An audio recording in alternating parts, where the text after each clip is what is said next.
Kuki khutlai paiba singna chahi nouriba angang yaona meecham Saruk meehat thina hatokpikhiba thouong aduga leinana lamdam asigi MLA singi yumda Meeyamna thomjinbada Saruk yaruba meira paibi amaga naha kayaga Phajinduna Thamliba ase athuba matamda condition Amatta Yaodana Thadorakkadabani haina kaisamthong apunba nupi leisemlukki President S Shanti Leima phongdorakli Sega Road Thouda Babok Lekai de Leiba anobam mandapta pangthokkiba paugi mifam amada wafam ase phongdokladuna mahakna hai Kuki khutlai paiba singna angang ahum yaona meecham Saruk yamna tamthina otnairaba matung hatoklaga turelda thadarakkhibagi thouong adu lamdam asigi mama oibi singna khangduna leiba ngamde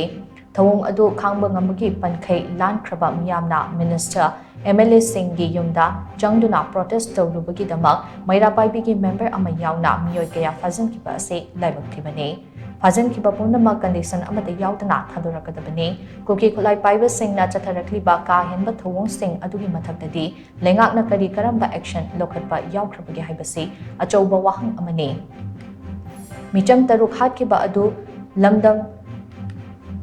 laman khumbani haina Kuki gi MLA Paulina haukipna makhau pongna phongdoraklaba fawba action amata lokhatana leiriba ase karigino mara leiba sing asigi mathakta action lokhatpa ngamdraga Holau khara lauruba singbuna hektamak phajinbagi thouong ase akanba mongda condemn tawi Nagalamaronda leimakongda leiba Indian Army gi campta changkhibadagi thiba khangdana leiriba laisham kamal babu tekta kaidana thadoraknaba lengakna lokhatpang thokpa thabak khudingmak lokhatpiyu mangkhiba laisham kamal babu gi langla langjil ama fawba ngasi fawba khangba ngamdaba sina Meeyamda hena khoshaunabagi machak ama ohele hainasu mahakna makhatana phongdokki